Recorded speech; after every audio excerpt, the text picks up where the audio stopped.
Hey squaddies, and welcome to Thriving with the Sussexes. My name is Deanna and I'm here to report on all things Sussex. Don't forget to like, comment, share, and subscribe. Now let's get on with it. Hey squaddies, good morning, good afternoon, and good evening whenever you're listening. Hello. Be sure to check out memberships. You'll be in excellent company with equally amazing squaddies. And just like with all my information, I'll put the links inside the description box. Thanks. And a huge shout out to Nutty Doctor for the super thanks. And may all your days be filled with blue skies, sunshines with positive vibes.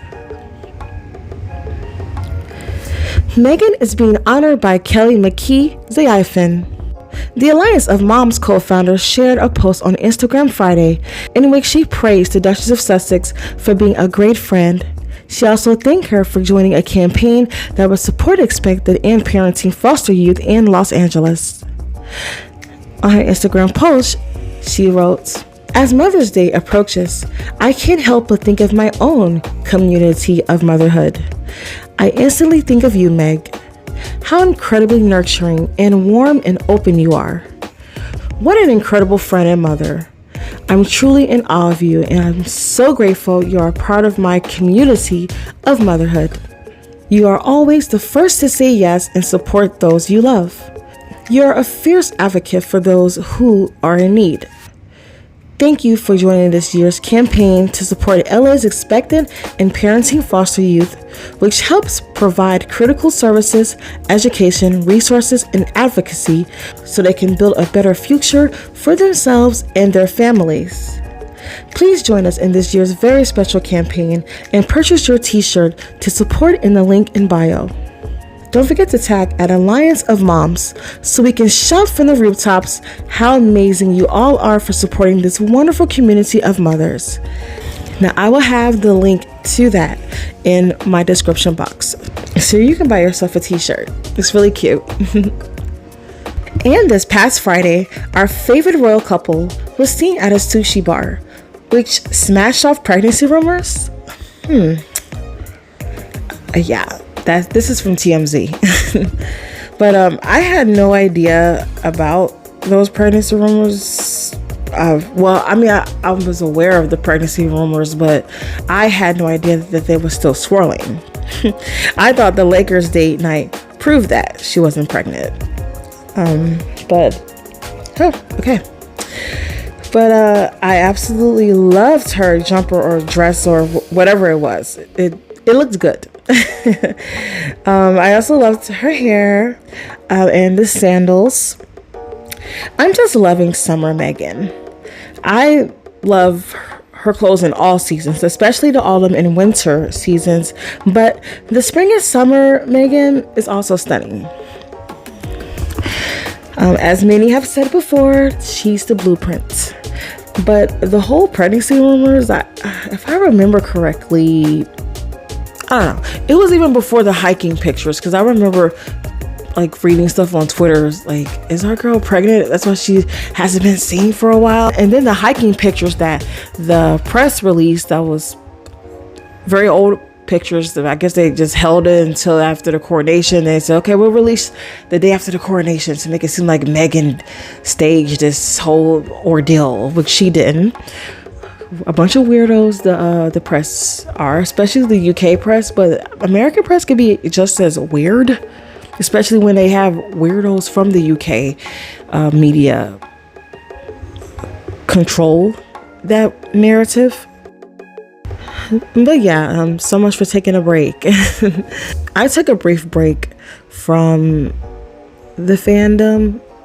It's all tied up into personal life things that had to be situated. The adulting can be just so time consuming that and that's the great thing about being a fan or being a supporter of something and not being that actual person, that actual celebrity, because the fan can just take a break and then come back, but unfortunately or fortunately, that celebrity, they live that life. That's that's their life. So, but yeah, you have no idea how much I needed to just relax and breathe on top of all the other stuff in my life that I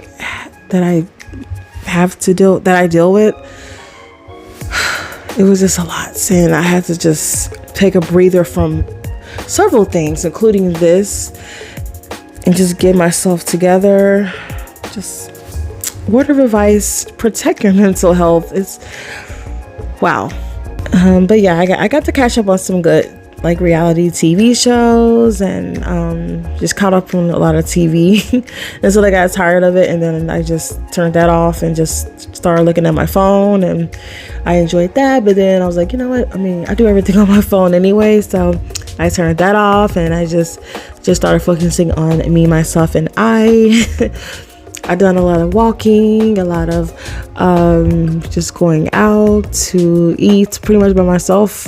I'm a loner, so I've done like yoga, and I've done some like really cool Pilates and meditation, and just going out with myself and the cats, the kittens, the girls. They've been good company as well. But yeah, I mean, I wish that I knew some people near me, well, we can just all go out for tea. We can be dressed up, looking cute while we're doing it, and just talking about girl stuff and, and just having a good time. That's all I want to say about that. But anyway, it was a nice break, and it's nice to be back.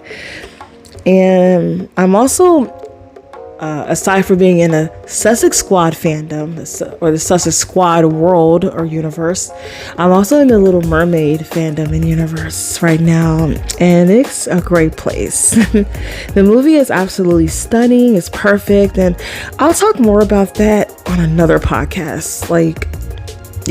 Maybe in a couple weeks, I guess. That's somewhere down the line.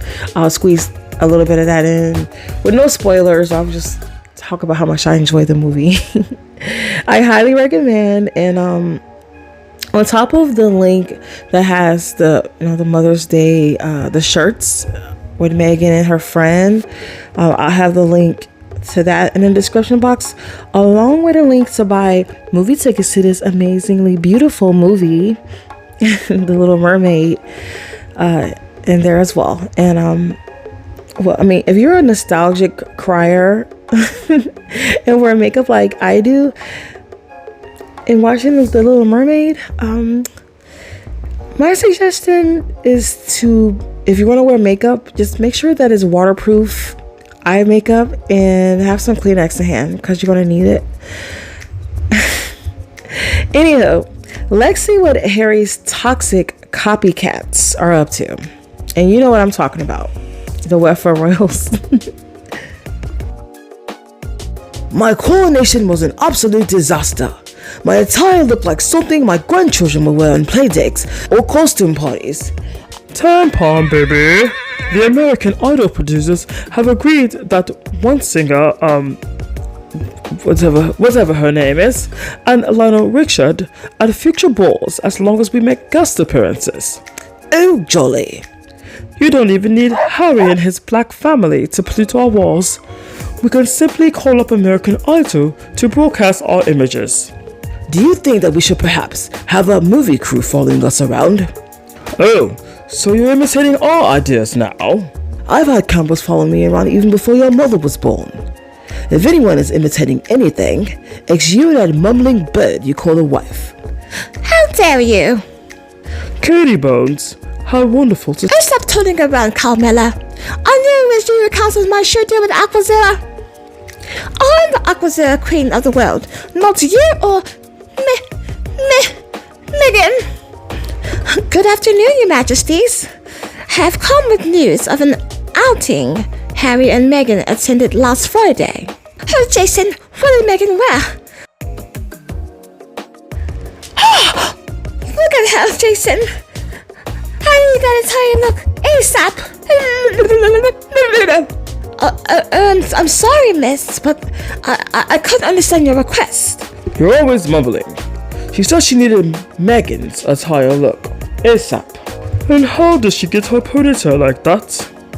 Camilla, darling, you're too old for that look. According to whom? Why me, your husband, the king. Meghan is a lot younger and beautiful than you are, on top of her work ethic. She's the blueprint of the royal lady's fashion and work that I clearly enjoy. If you enjoy work, then I enjoy getting back rubs from Oprah Winfrey. Ha ha ha. Are you saying I have no work ethic? Yes, Your Majesty. Ha ha ha. Oh, shut up, Baldy. It's not funny. You and Willie are so unpopular globally that we have to force you to copy everything Harry and Meghan has done to make yourself look like you're doing the work. Picking out the best photos of you two, which is complicating enough since you two despise each other, and sending them to the press when they don't even ask or request any of your photos is quite embarrassing enough. The press doesn't request our photos. No, Your Majesty. Only Harry and Meghan. Ha ha ha! Even when you cosplay as Harold and Meghan, you still fail. I don't have to worry about you in about 5 years. And when that day finally comes, I will make for certain that your embarrassing legacy will be seen as a shame. Careful, Willie. I can make the start of your reign as scandalous as mine, payoff or not. Can anyone name what Meghan was wearing this past Friday? All of you, out of my office, at once. And that's all for this podcast. And I know I'm a day late with this, but happy Mother's Day.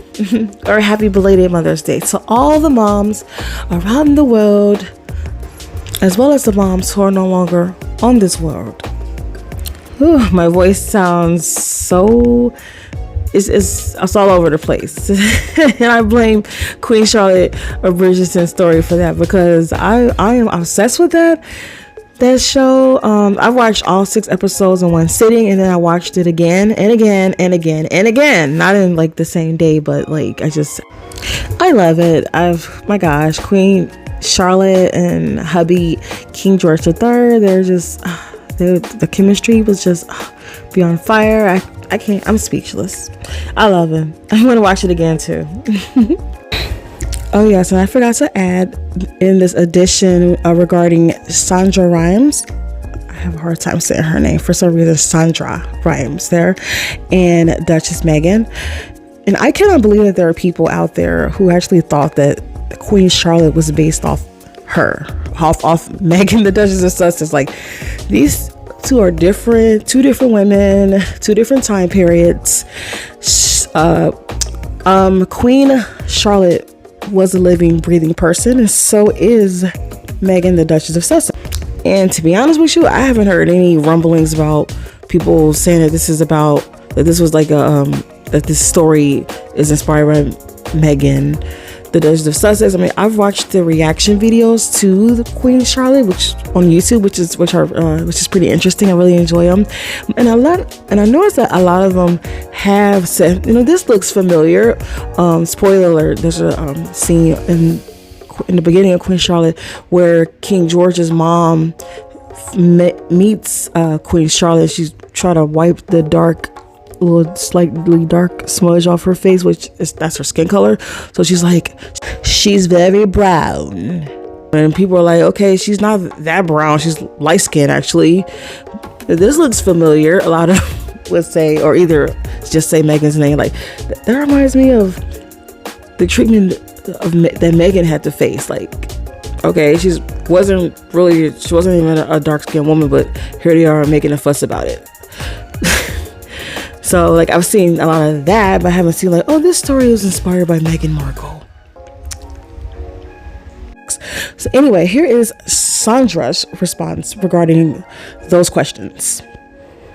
I'm hoping that you can set the record straight. I've seen, some fans rumbling online thinking that this Queen Charlotte, character was maybe lightly inspired by Meghan Markle. Was that an inspiration for you? Do you follow the royals? It wasn't an inspiration for me. I feel like she is a real, live, breathing human being. Yeah. And so A, I don't comment on her. But B, we're talking about, the biggest inspiration for me was Queen Victoria, really. I really done a lot of reading on Queen Victoria, and I was sort of fascinated by the world that they were in back then. And so that, to me, was probably one of the biggest influences. Okay, so record has been set. This is not a Meghan Markle story. No, she has her own story to tell. That's hers. Absolutely. So there you have it. It isn't. They have no connection at all. But yeah, I did find it interesting that she was. It was pretty much inspired really on her. Queen Charlotte's great. Is that her granddaughter? Yeah, her granddaughter, Queen Victoria. So, I mean, I'm gonna be honest with you. I actually don't want to see a Queen Victoria and Prince Albert love story because they're cousins. So, they're cute, but no thanks. I mean, like, Queen Victoria really enjoyed her sex life with her husband. Like, she was very detailed on their wedding night, and she really enjoyed sleeping with him. She hated getting pregnant by him. She hated pregnancy. She hated birth. She hated all that. She wasn't like her grandmother. Like, actually, her grandmother was actually, and her grandmother and grandfather of Charlotte and George III, they were actually really close with their children, despite what was shown in the Queen Charlotte Bridgerton story. They were very close in their family, very, hands-on with their kids. And Queen Victoria was the opposite of that. Like, she found them an inconvenience. I mean, they were needed, but just an inconvenience. And she wasn't very fond of them. Okay, now the Queen Charlotte and Queen Victoria thing makes sense. In the meantime, happy belated Mother's Day. I hope that your days are all filled with blue skies, sunshines with positive vibes. I'd like to thank you for watching. Don't forget to like, comment, share, and subscribe, and hit that bell. Also, join a membership. I have the links inside the description box. My name is Deanna, and you are watching Thriving with the Sis. Talk to you soon.